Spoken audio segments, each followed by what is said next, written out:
This video is brought to you by Mubi, an online cinema streaming hand-picked exceptional films from around the globe. Get 1 month free at mubi.com/likestoriesofold.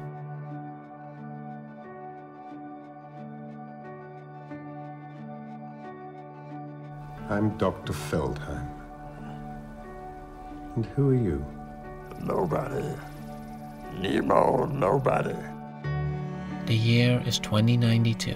Humanity has finally achieved immortality. In this strange new world, all eyes are focused on Nemo Nobody, the last mortal human being who is slowly edging towards death.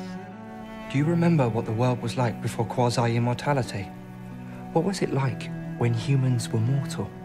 Little is known about Nemo, and any attempts to uncover who he is or where he came from keep leading to a multitude of contradictory stories. For example, we learn that, as a young boy, Nemo's parents split up, and he had to choose who he wanted to stay with. Nemo! It seems he chose both. I'm sorry, I don't understand. Did you stay with your father or go with your mother? It is but the first of many decisions that cause Nemo's history to fracture and diverge into multiple timelines.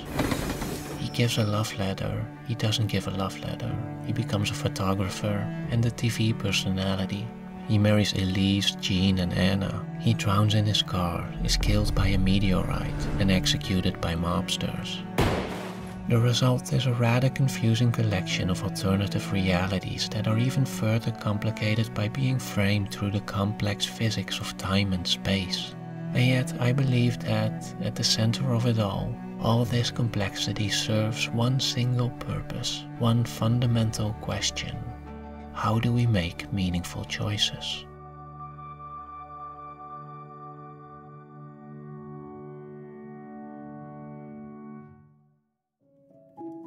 To answer this question, we first have to answer several others. For starters, why do we have to make choices at all? What was there before the Big Bang? Well, you see, there was no before because before the Big Bang, time did not exist. In various informational interludes, Nemo discusses the nature of the universe. He explains that after the Big Bang, 3 spatial dimensions and 1 temporal dimension were deployed. And while these spatial dimensions allow us to freely move within what we know as width, height and depth, the temporal dimension doesn't offer that same freedom. Time, as we know it, is a dimension we experience only in one direction. This is also referred to as the arrow of time, which is closely related to the principle of entropy, the movement from order to disorder as a result of the expansion of the universe. The smoke comes out of Daddy's cigarette, but it never goes back in.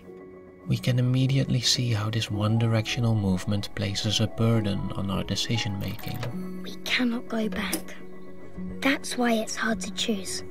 But what is the right choice? What makes one choice more meaningful over another? This question can only really be answered if there is such a thing as meaning, something to serve as an anchor against which to weigh our options and base our decisions. However, looking to the universe for such a guiding light is likely to leave you disappointed.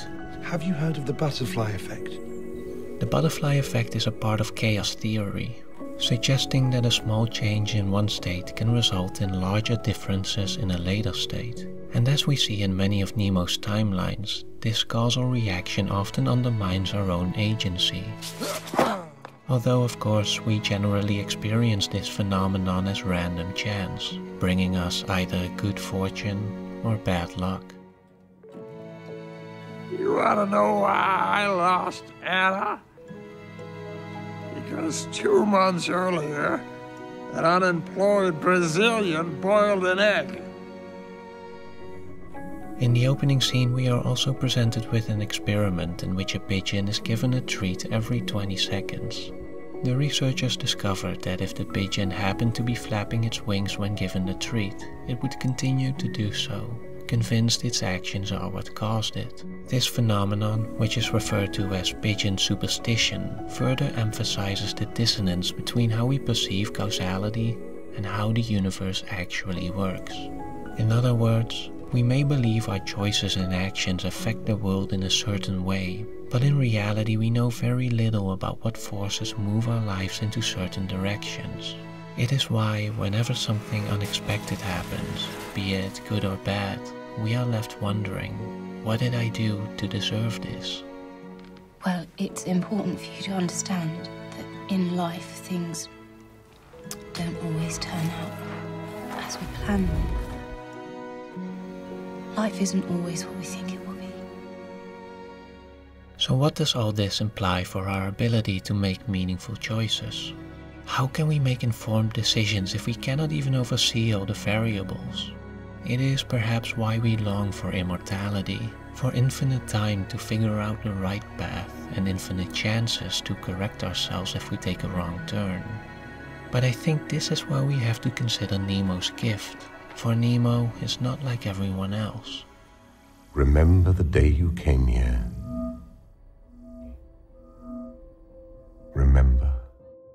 The film shows that before we are born, we are omniscient, we already know everything, and that when we are sent into our mortal forms, the angels of oblivion erase our memories.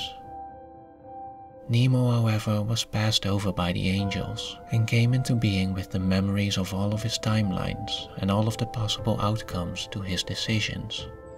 So, Nemo, have you made up your mind? Do you want to come with me?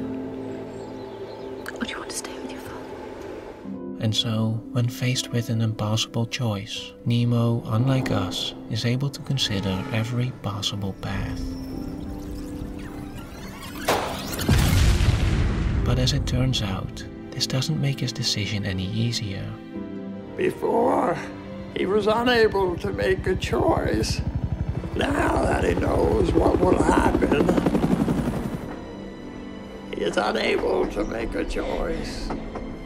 Instead of being illuminated, Nemo's knowledge of every possible path only seems to paralyze him, leading him to believe there's only one option left. In chess, it's called Zugzwang, when the only viable move is not to move. By not choosing any path, he argues that all of them remain open.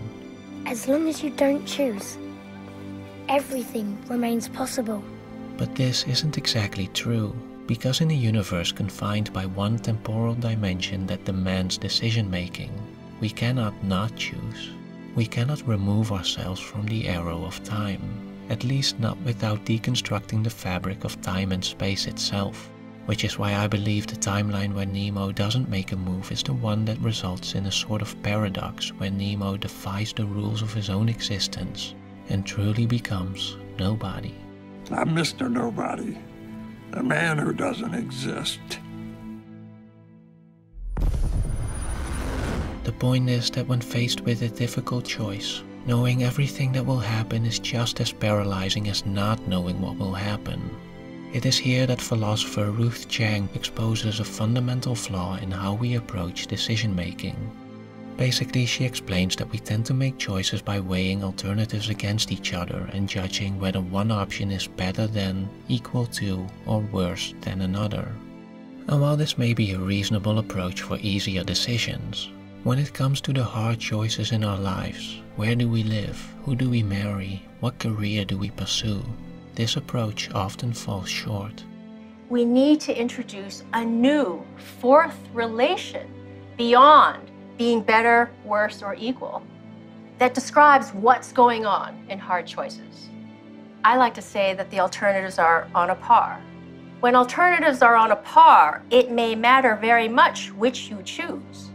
But one alternative isn't better than the other. Rather, the alternatives are in the same neighborhood of value, while at the same time being very different in kind of value. That's why the choice is hard.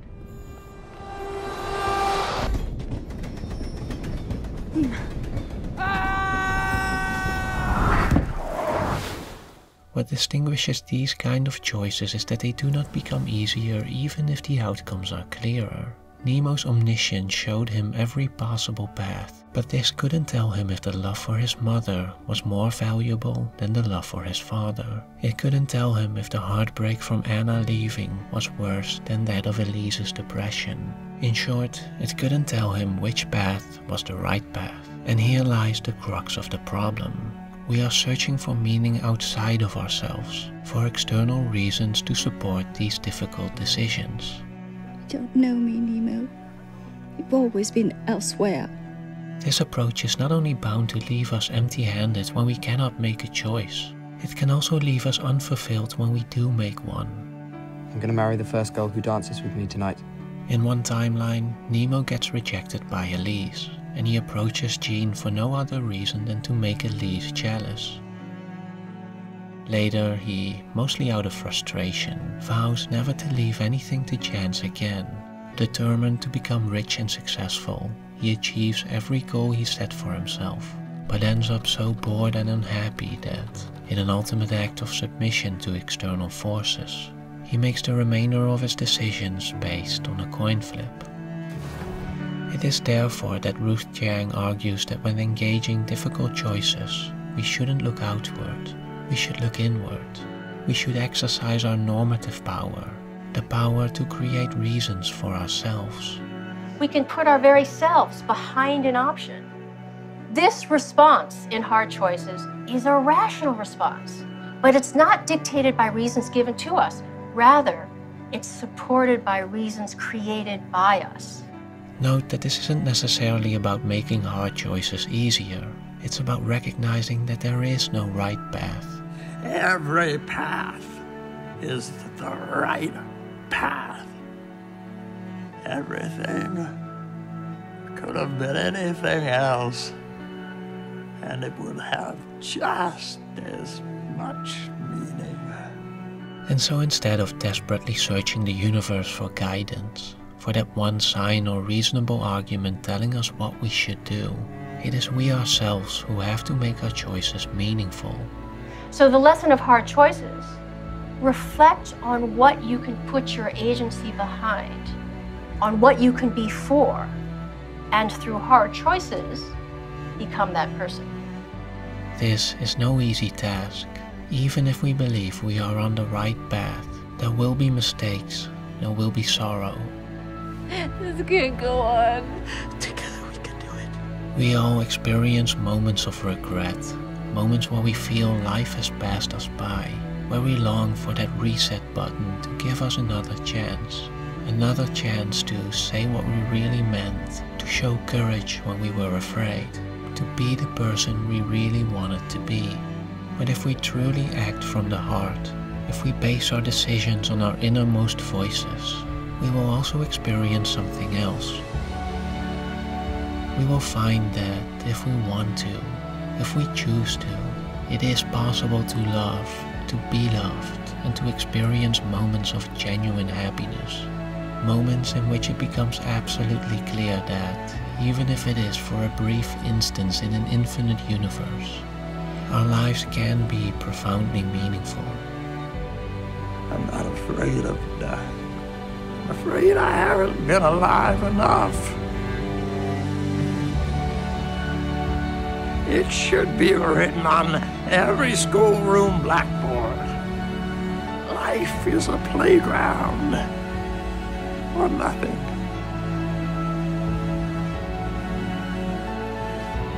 And this is what I've been waiting for all this time.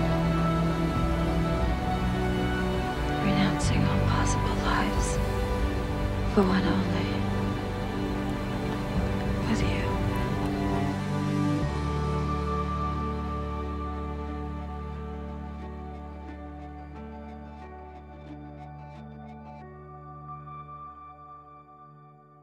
Choices are stressful, and in a society that offers you infinite options, it's nice to have a little break and not worry about the small things like what film to watch next. It is for this reason that I've really been enjoying Mubi. Unlike other streaming platforms, Mubi is an online cinema that takes away the stress of having to consider endless options as they do the choosing for you. Every day they present a new film, and every day they take one away. Whether it's a timeless classic, a thought-provoking documentary, or an acclaimed masterpiece, there are always 30 perfectly curated films to discover. It's a simple but highly effective way to enjoy the riches of cinema, and I'm happy to share this with you by offering 30 days for free. So head on over to mubi.com/likestoriesofold to begin your extended free trial today.